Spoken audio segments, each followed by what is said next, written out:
Okay, so poor quality sugar refers to any food that contains high fructose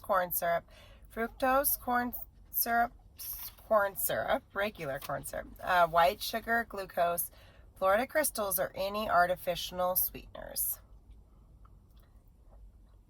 Read product labels to reveal these ingredients. The various forms of corn syrup are commonly found in soft drinks, juice drinks, sweet candies, and packaged snack foods, cookies, and even in the so-called healthy protein bars. As best as you can, eliminate products with these ingredients from your home. Let them be an occasional exception on your menu rather than the rule. Replace commercial sodas and soft drinks with organic juices, herbal iced teas, or water. With variety as the key, use organic jams, fresh fruit, organic or fresh cookies, pastries and muffins, organic candies, organic ice creams, and sorbets. Replace all reward food with higher quality health food store versions that use quality sweeteners such as the following. Raw honey. The jar must say raw or unheated on the label. Raw honey is high in enzymes and phytochemicals related to plants and their pollens. It is traditionally used as both food and medicine. Raw honey is not suitable for infants. Maple syrup, high in minerals and phytochemicals. Organic varieties of maple syrup are free of formaldehyde used in most mass-produced products. Barley malt, less sweet than other sweeteners, good for baking. Stevia is a non-caloric, all-natural herbal sweetener with medicinal properties. A small amount can sweeten your beverage or your tea. The scientific party line states that all sugars, be they white sugar, corn syrup, honey, maple syrup, and so on, are essentially the same from a chemical standpoint. Unfortunately, there is no current scientific model that's subtle and accurate enough to reveal the true distinctions between these vastly different packages of energy and information. Consequently, our collective diet is top-heavy with an excess of poor quality sweeteners, and we suffer the consequences: obesity, heart disease, and diabetes.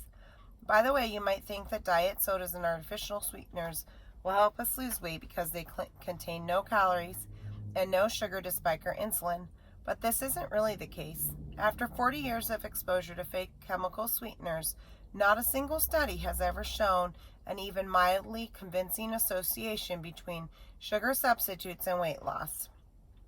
Indeed, researchers are now discovering that artificial sweeteners' fake pleasure may actually cause us to gain weight. As fate would have it, the artificial sweetener molecule is so crafty that it convinces the brain that it's real sugar, so the body releases insulin to help metabolize the artificial sugar. Since there's no real sugar present, the excess insulin, with nothing to do, performs its other evolutionary task, which is to signal the body to store the fat. As well, there is firmly mounting evidence that aspartame is a significant neurotoxin. So my professional advice to you is this: if you have any synthetically sweetened foods in your home, step on them to ensure you kill them, then toss them out. Poor quality white flour means products such as mass-produced pastas, breads, cookies, muffins and bagels, crackers, cold breakfast cereals, sugar-sweetened oatmeal products, commercial granola bars, pretzels, pastries, and donuts. It's only in the past century that our diet has included such a large amount of refined and highly processed carbohydrates, white flour products, breads, cookies, donuts, chips, pretzels, cereals, crackers, pasta, sweets, and so on. Our ancestors ate carbohydrate foods in their unprocessed state. When we consume these foods, which have been stripped of most of their vitamin and mineral contents, our insulin level shoots up too high, which signals the body to store weight and store fat. Excess insulin also causes the body to crave even more sugar and more carbohydrate foods. Diabetes, heart disease, and a host of degenerative diseases can follow. An assortment of diet books like those exposing the Atkins diet, the Zone diet, sugar busters, Paleolithic diets, high protein diets, and others all have one common and very useful nugget of wisdom at their core. Too many refined carbohydrates in our diet is problematic.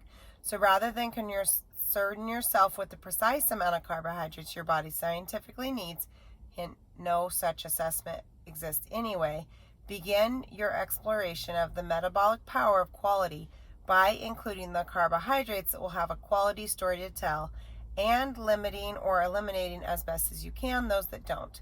This alone will begin to curb carbohydrate cravings and significantly assist you in discovering your body's natural intelligence in determining portions, percentages, and amounts.